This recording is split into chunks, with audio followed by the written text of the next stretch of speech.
Moralidad, masarap at mahirap sa kilos, gawi at pag-uugali ng kabataan. Isang mapagpalang araw po sa inyong lahat. Narito po ako sa inyong harapan upang talakayin ang mahalagang issue ng moralidad sa konteksto ng kabataan noon at kabataan ngayon.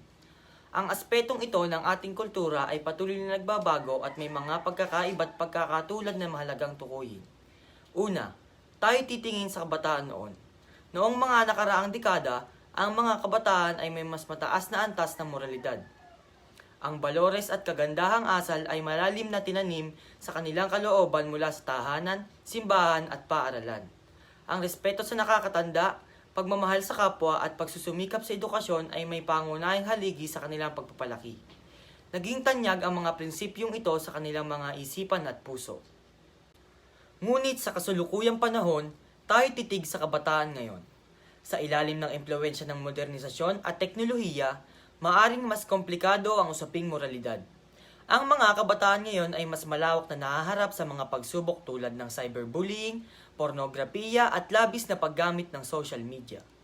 Ang moralidad ay maaaring naiimpluwensyahan ng mga kultura at mga kakaibang pamantayan, ngunit maaari ring ituring ito bilang pag-unlad ng pag-iisip at pagiging mas bukas sa iba't ibang pananaw. May mga pagkakatulad pa rin sa kabataan noon at kabataan ngayon pagdating sa moralidad. Pareho kaming may pangarap na maging mabuting tao at makatulong sa lipunan. Pareho kaming naghahanap ng halaga at kahulugan sa buhay. Ang hangaring maging mabuting tao ay hindi nagbago, ngunit ang paraan na pagtuklas ng kahulugan ng moralidad maaaring nag-iba.